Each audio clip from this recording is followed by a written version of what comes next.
Good evening and welcome to Antiques Roadshow. Today we'll be talking about the painter Robert Delaunay, as we have discovered his paintings that have erupted in the city of Merced, California.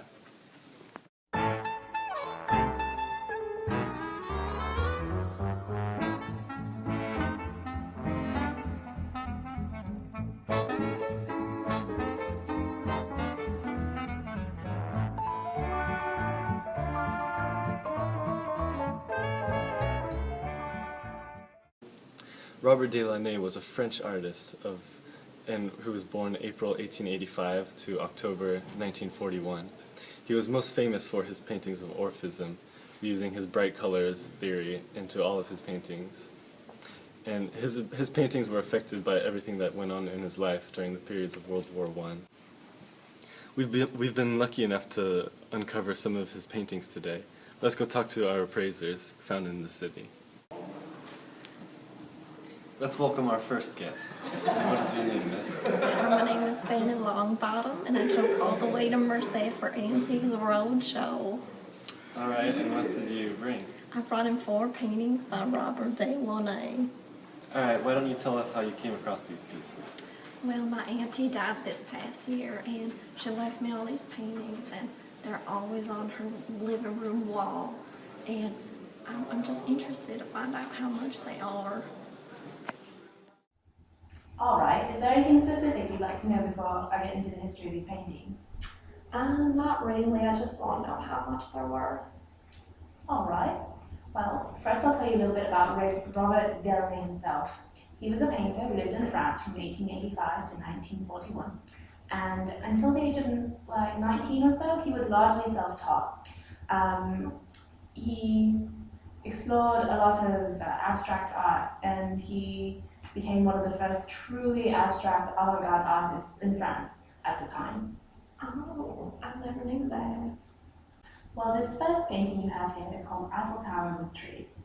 This painting, painted in the summer of 1910, marks Robert Delaunay's first attempt to destroy images in his paintings.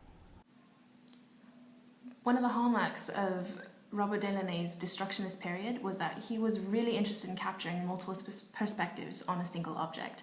So you can see different sides of the Eiffel Tower you wouldn't be able to see if you were standing in one spot just looking at the object. For example, you can see this gigantic tree on this side and also the clouds on this side, and together these act as a frame for the middle object, which is the Eiffel Tower here. Also, in contrast to his later works in his later periods in life, it's very almost flatly colored, monochromatic maybe. We see oranges and we see browns and we see grays, but no crazy pinks or purples that he became really interested in later on. So this second painting you have here is in pretty decent condition. It's a piece titled Rainbow, and it was painted in 1913. As you can tell, just comparing these two, it's a lot more saturated in color. Delaunay was actually very well known for his use of color, and he said that colored planes are the structure of the picture, and nature is no longer a subject for description, but a pretext. So, for example, it's clear in this first painting that Delaunay is concerned with the depiction of the Eiffel Tower. He wants the audience to be able to look at his painting and understand that it's definitely the Eiffel Tower. You can tell that by looking at these very delicate lines here at the base of the tower.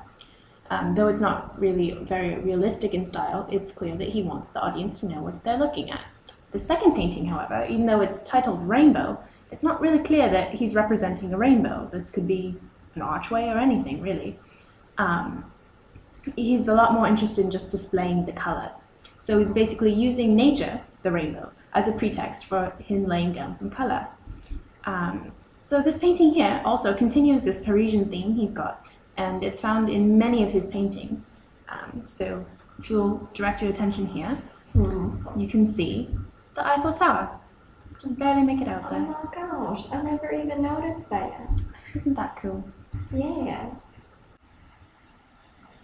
Alright, well, these last 2 paintings you have brought today are not exactly my area of expertise. They're more exemplary of his Orphist style, which is not my area of expertise. I'm going to recommend you go talk to a colleague of mine, and I'll go off and bring her right now, okay? Alright, thank you so much.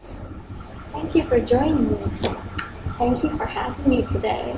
I was just wondering because the last art historian was super nice, but she didn't tell me the price of these.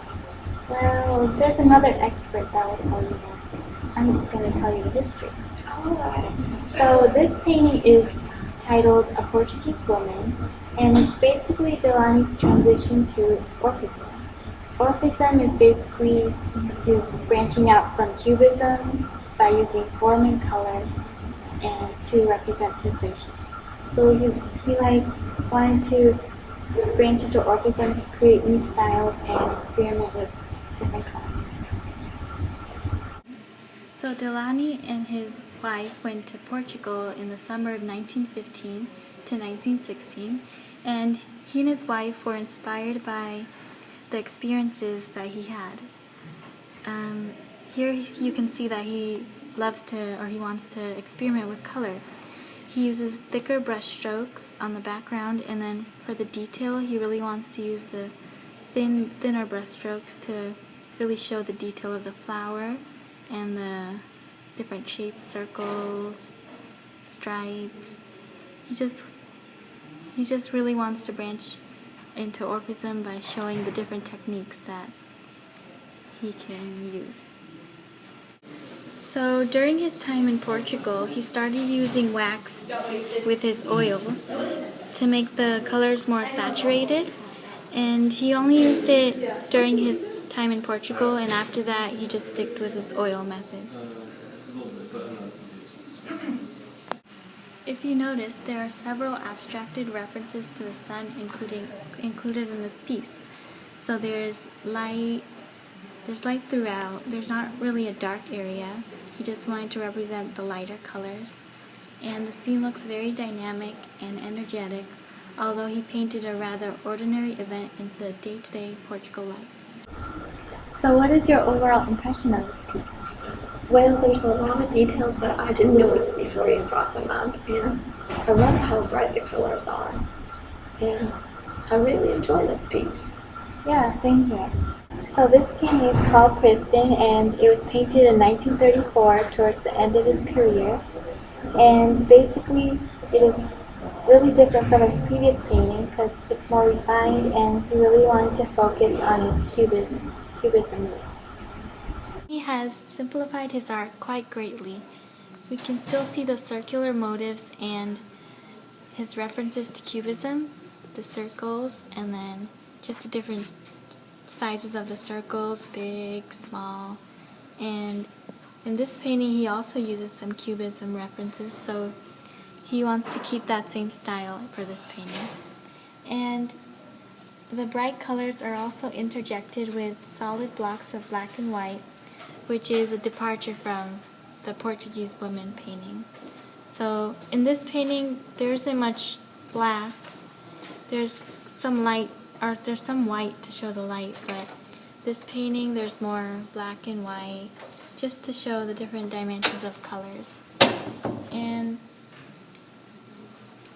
his use of light movement and the juxtaposition of contrasting colors were shown in full display here. So he uses orange, purple, red, just different colors that this painting also used, but he wanted to show it in a more refined way. So you can see that the background is really blank, and just the main focus is the center of where the shapes are. So in this painting he really wanted the circles to be more mathematically correct. Like compared to this one, the circles are just not really shaped accordingly, and they're just kind of different sizes. And this one they're like exact, and then the line separates the middle of the circle, showing that there's equal proportions on each side. He just wanted to be very structured. Oh, Miss Fanny! Oh, hello. Hello! Hi. Did you learn a lot about the artwork you brought in? Yes, I did. I learned all about Robert and his famous paintings. Oh, I'm so glad. Did anyone ever tell you anything about the value of paintings? Oh, no one did. No, but it's a all right because I learned that Robert really had a lot more value than just money. I mean, he expressed what modernism was in art. He was constantly evolving and changing his style and his techniques, and that made him a better artist for it. You know, I couldn't agree better with you. That's totally the essence of his work. I believe that artists today could learn so much from his change in style over Me time. too, It's me too. really incredible, and I'm so glad you heard all about that. Can I tell you anything about the monetary value? The what? How much money the paintings are worth? Oh, sure. Why? Are you still interested in that? Why not? All right, well, Oh my goodness. That concludes today's episode. Join us next week where we discover new uncovered artists.